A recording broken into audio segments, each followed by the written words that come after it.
Acho que a gente pode chamar agora a doutora Sandra. Então, boa tarde a todos. É um prazer e uma honra estar aqui. Como vai, Paulo? Davi, estar aqui. Como vai?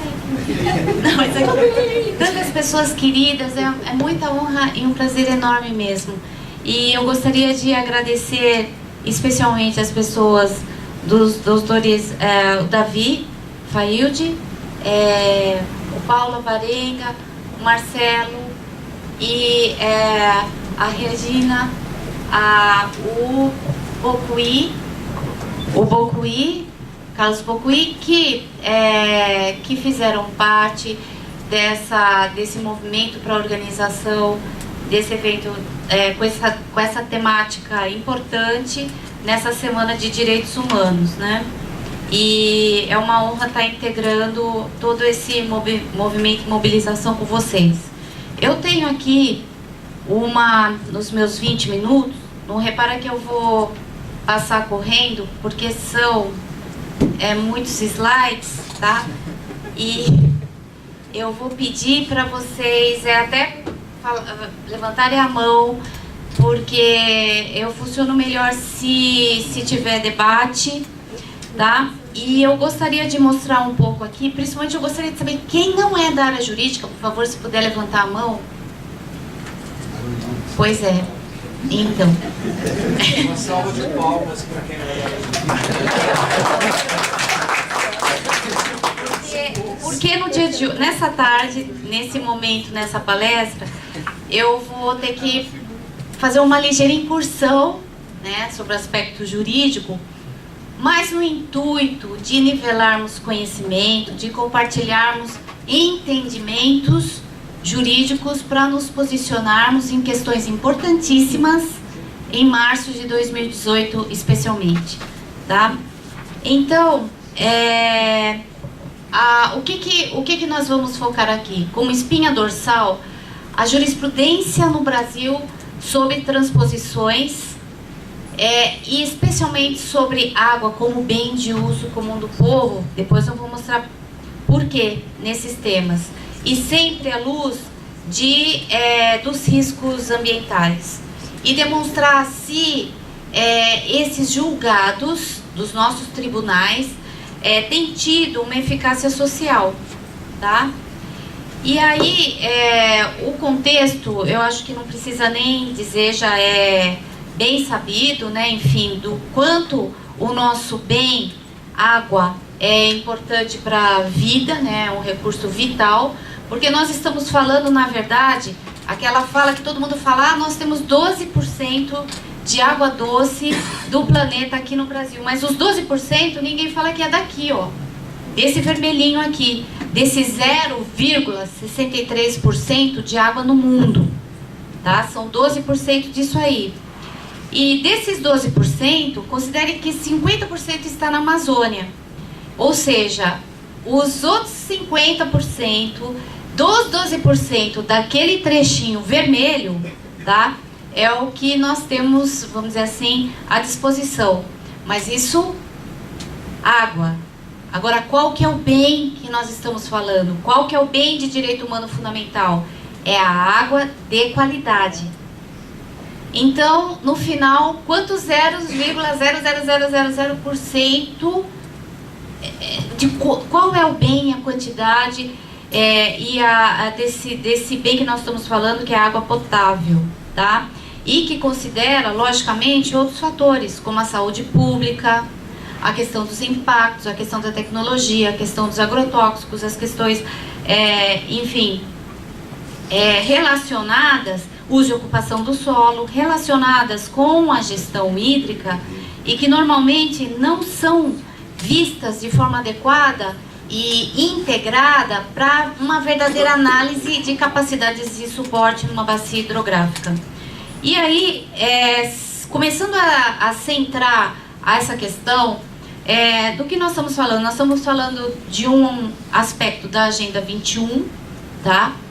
Que está centrado na parte de planos, de bacia, com participação dos vulneráveis, enfim, tudo isso está, especialmente mulher, povos tradicionais, os jovens, que vão ditar quais são os usos prioritários. Isso está na Agenda 21.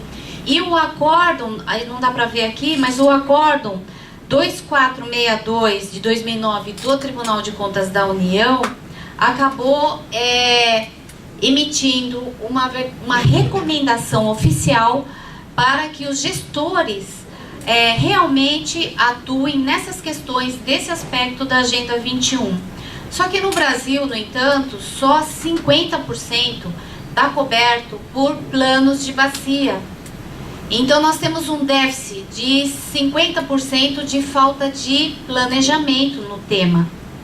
E desses 50%, quantos são os que não têm programas de enquadramento, que é um instrumento jurídico, esse nome, enquadramento, é isso mesmo que vocês estão pensando, né? Se você está ou não está vinculado a critérios de qualidade da água. Isso nós chamamos de enquadramento na área jurídica.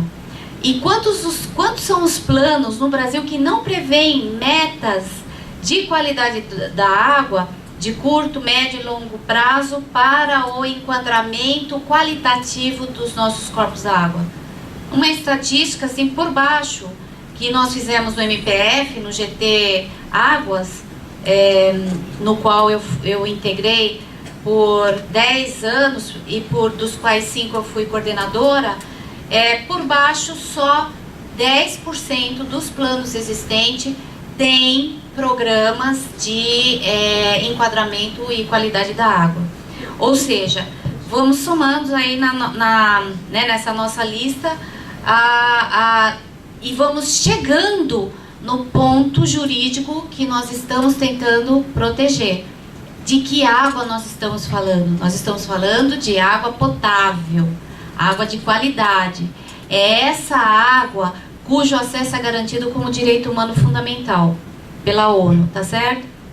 E aí eu começo aqui com essa jurisprudência, relator ministro Dias Toffoli, do Supremo Tribunal Federal. É uma boa jurisprudência, é um bom precedente. Nele está descrito que as águas são públicas, porque a gestão é pública, a titularidade é da sociedade e a gestão são dos gestores públicos. A gestão, titularidade é nossa, tá? Então, portanto, quais as conclusões que esse julgado chegou? A água, consoante os artigos 20 e 26 da Constituição Federal, não podem ser mercadoria. E não podem receber qualquer tratamento jurídico diferente desse, mesmo que seja uma água que passou por tratamentos químicos, porque já tem até essa alusão de que uma vez a água passando por tratamento químico já deixa de ser a tal da água, a água de que nós falamos, né? Enfim, os argumentos são férteis. Então, enfim, nós estamos juridicamente cobertos por essa decisão do Supremo, que é bastante importante, mas a par disso, as convenções internacionais também nos protegem bem, tá? Porque desde 66, antes ainda da Declaração de Estocolmo, que na área jurídica é considerado o berço do direito ambiental, em 72, tá? Antes disso mesmo, em 66, a Convenção de Helsinki já falava em usos equitativos e já dava a noção de prioridade. Prioridade o quê? Para a vida humana. É lógico, não poderia ser outra coisa. É tão lógico, mas o direito brasileiro é assim, a gente precisa legislar pontuando o que nos parece muito lógico, mas isso começou muito cedo. Como eu disse antes, do próprio direito ambiental estabelecendo os usos prioritários. No entanto, falta o quê? Trabalhar a conscientização para esse uso equitativo. E a palavra equitativa, em termos jurídicos, é muito forte para nós, porque ela remete a equidade, que é a justiça no mais alto grau, tá? É a tal da justiça socioambiental, tá bom? E ali a gente acaba enxergando uma linha que acabou sendo repetida no objetivo 6, especialmente, e no objetivo 6 e no objetivo 14, a questão da água e da sua importância para a vida. Mas acontece, se você for analisar as ODSs, a água, na verdade, o direito à água percola todos, de alguma forma, todas as ODSs, tá? E ela diz diretamente, se a gente está falando de acesso à água como direito fundamental, ela vai dizer diretamente com a saúde.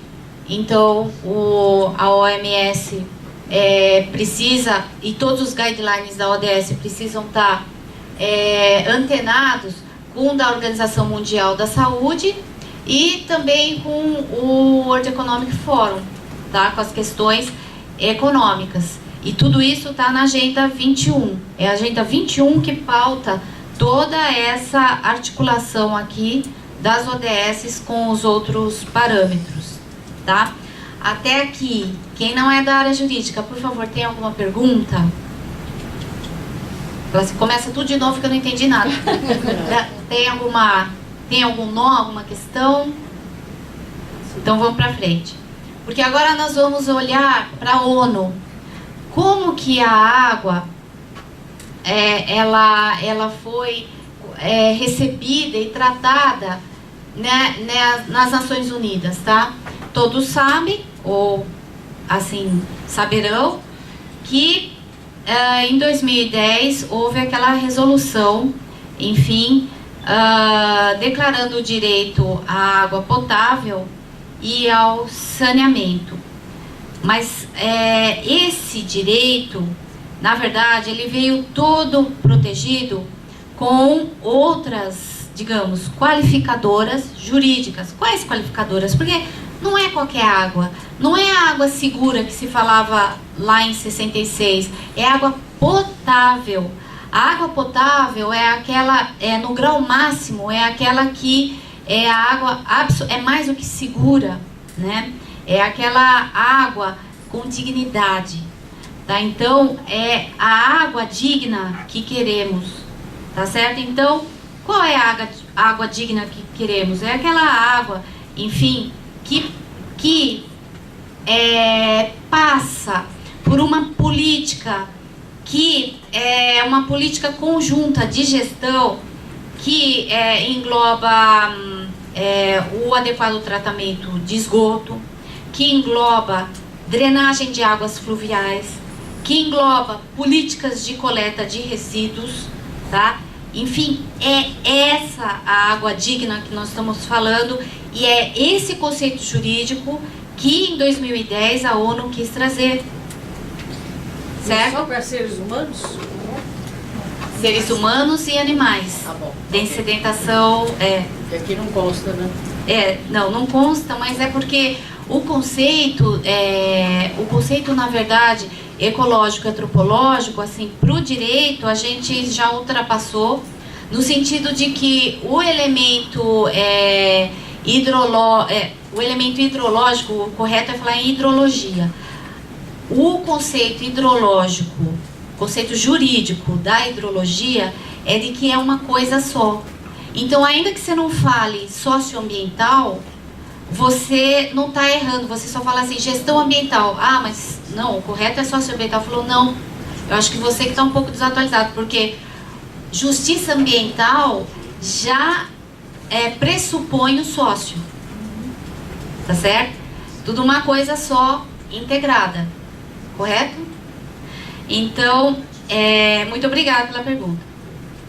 Então, na verdade, os últimos relatórios da ONU, depois de 2010, acabaram sufragando o quê? Pontualmente, questões que acabam interferindo nesse raciocínio da água digna, tá? O que interfere no raciocínio da água digna? Transposição, por exemplo. Então a ONU fez um relatório em 2014, declarando, 2013 e 2014, declarando, por exemplo, à luz de até visitas técnicas à bacia do São Francisco, uma preocupação com as transposições, né? Por quê? Porque a gente tem que, através desses relatórios da ONU, pensar numa cultura de segurança hídrica. E os relatórios da ONU têm colaborado com isso. E em 2014 foi forte também a posição da Universidade das Nações Unidas, que fica no Canadá, que acabou relacionando, num contexto de desenvolvimento sustentável, a água que não é sujeita a esse tratamento de água digna, um ato de corrupção. E isso passa a ser muito forte, porque no Brasil, nós assinamos todas as convenções internacionais existentes de todos os organismos internacionais que falam sobre corrupção, no âmbito da OEA, no âmbito da ONU, no âmbito da OCDE e no âmbito da Convenção de Mérida. Todos os 4 falam de corrupção e todos os 4 foram assinados e ratificados pelo Brasil. Então, portanto, são lei aqui interna. E uma delas em especial, que é a mais rigorosa, que é da OCDE, que é a Organização de Cooperação de Desenvolvimento Econômico, por incrível que pareça, é a mais rigorosa de todas, e foi essa que o Brasil praticamente copiou e colou na legislação em final de 2013, que entrou em vigor em 2014, que hoje é a nossa lei anticorrupção, que prevê responsabilidade objetiva, assim como a responsabilidade civil ambiental, e com ela não se confunde. Então, o mesmo ente pode ser, vamos dizer assim, réu, ou pode ser sujeito passivo numa responsabilidade anticorrupção, mais responsabilidade por improbidade administrativa e mais responsabilidade objetiva por dano ambiental. Tá certo? E atenção para sempre fazer a leitura da lei anticorrupção com a lei das estatais. Por quê? Porque a lei das estatais exige o compliance. Sabe o que é compliance? Compliance é a conformidade ou o movimento para estar em conformidade através de programas de integridade de todos os setores, do setor privado e do setor público. Do setor público, quem cuida é a lei das estatais. E ela deu um prazo para o poder público. Vocês têm até julho de 2018 para começar a implementar os seus programas. Tá certo? Programas que envolvem, por exemplo, um canal de denúncias de ato de corrupção. Tá certo? E aí tem todas as normas internacionais ISO, né, de boas práticas de compliance, e uma norma que chama muita atenção. A norma que chama muito atenção é o artigo 20, vocês não estão lendo porque está aqui embaixo, é o artigo 20 da Lei Anticorrupção, porque o artigo 20 da Lei Anticorrupção dá uma novidade, traz para o ordenamento jurídico uma novidade pesada para o Ministério Público, que é a assunção, ou seja, a substituição da legitimidade do Ministério Público para cobrar responsabilidade administrativa. Ou seja, fora a responsabilidade civil, fora a responsabilidade penal por ato de corrupção, tem a responsabilidade administrativa com todas as multas e com aquela sanção mais forte de todas, que é a de publicação da sentença condenatória em jornal de ampla circulação, que é o que mais o setor privado, na verdade, e verdadeiramente teme. Tá? Então, trago essa questão da anticorrupção porque, enfim, para o Ministério Público, a questão é posta como prioridade, em todos os sentidos, desde o planejamento estratégico até em nível de diretrizes de atuação e efetivos padrões de desempenho e resultados. Tá? Então, enfim, não é só a Lava Jato, tá? Em todos os temas, em todos os setores, a linha da atuação para a responsabilidade anticorrupção é forte e será assim na gestão atual do Ministério Público Federal. Isso é apenas um esclarecimento aqui. É porque parece, a impressão que houve uma certa, vamos dizer assim, diminuição de propaganda mesmo, né? De propaganda da Lava Jato na mídia, né? Em geral. E na verdade nada mudou, tudo continua como antes. Só houve, na verdade, só está vendo, na verdade, acredito que um redirecionamento e uma distribuição da atuação muito forte de responsabilidade de corrupção em todas as áreas, tá? Uma delas, por exemplo, essa, de águas, tá?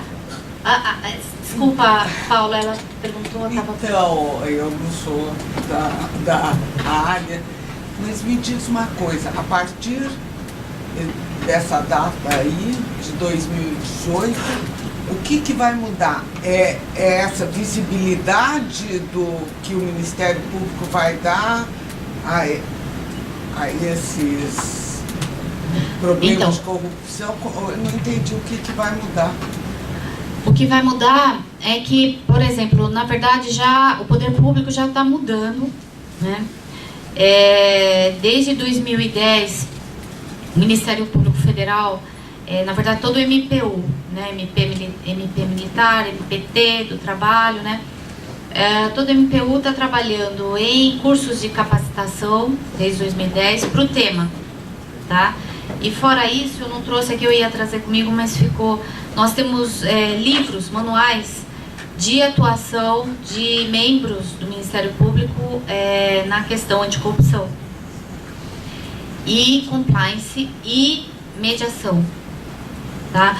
Ou seja, todas as atividades novas, metodologias novas, inovadoras, para o quê? Para uma atuação preventiva e preventivo no repressivo. Nossa, que loucura é essa, preventivo no repressivo? Preventivo no repressivo por exemplo, no pós-Lava Jato, no pós-denúncias, prisões, tal, tudo com a Odebrecht, por exemplo. Lá nós estamos numa situação de pós-compliance e nesse pós-compliance o Ministério Público não deixa de ter atividades de monitoramento junto com o monitor do compliance, ou seja, da implementação dos acordos que foram realizados, né, de todos os termos de conduta, ajustes de conduta. Então, ele por isso que eu falo preventivo no repressivo, tá? Então, é uma continuidade. Então, já está acontecendo. Por exemplo, em Brasília, em todo o TCU, foi o primeiro órgão que já foi feito tudo de compliance. Foi feito vamos dizer assim, uma blitz global no TCU, tá? Eu não sei se quem é da área jurídica vai perceber que faz 2 anos que o TCU produz acórdãos de excelência. Quase sempre o TCU produziu bons julgados, mas agora tem se destacado mais. Só que de outro lado, o bom permanece e o que não é muito bom, né, enfim, nós temos metade dos ministros do TCU na Lava Jato. Né, então, mas tudo isso é triste, mas a gente tem que enfrentar e seguir, né? E no TCU já foi feito, agora no Ministério da Integração. E isso é bastante difícil, mas todos os ministérios vão passar por isso, tá? O Ministério da Saúde também já passou, mas infelizmente lá parece que o furacão foi fraco. Porque no Ministério da Saúde, o nosso projeto Conexão Água pôde averiguar que nem os resultados de monitoramento que as concessionárias e gestores da vigilância sanitária e das próprias concessionárias de tratamento de água, tratamento e abastecimento, as SABESPs do Brasil, tá? Encaminham para o Ministério da Saúde, mas lá eles dificultam com acessos muito truncados para se chegar no resultado da qualidade da água, tá? Então, o que o nosso projeto está trabalhando é diretamente com o Ministério da Cidade, Ministério da Saúde, a divulgação e efetiva inclusão nos dados abertos, que é o programa oficial de abertura de dados em todos os ministérios, né? Desse tema. Qual tema? O tema da qualidade da água e do resultado dos parâmetros, né? Da potabilidade. E nós estamos, inclusive, trabalhando em reuniões o cronograma para colocar tudo isso de um acesso facilitado, tá certo? As pessoas conseguem acessar, mas precisa ser quase um hacker para conseguir chegar no assunto que a gente gostaria, tá? Essa que é a dificuldade. E aí, Paulo, por favor. Sandra, em primeiro lugar, obrigado pela sendo ótima sua presença. As omissões, por exemplo, em relação à implementação de planos, você entende que elas vão poder ser enquadradas também como atos de corrupção? Olha, vai muito assim na verdade, da interpretação e da prática, né? Eu acho que antes disso, nós, em vez de judicializar, nós temos que pensar em projetos de educação e de conscientização. Porque, na verdade, é uma responsabilidade muito grande, Ministério Público, Defensoria e outros legitimados, sociedade mesmo, sociedade civil organizada, entrar com ações civis públicas sem efetividade. Sem efetividade que eu digo assim, com liminares ou com sentenças inexequíveis, tá? Ou pior, sentenças que não são monitoradas, cuja execução não é monitorada, então nós não temos eficácia social no final. Então, na verdade, eu acho que tem que ser trabalhar muito forte para ontem a questão da conscientização para a questão e muito forte a educação ambiental ou socioambiental. E construir canais de diálogos entre os setores e os atores envolvidos para empoderar e nivelar entendimentos e entendimentos para o próximo degrau. Por exemplo, o projeto Conexão está trabalhando muito em vários temas, mas para dar um exemplo, né, voltando aqui para a questão da saúde.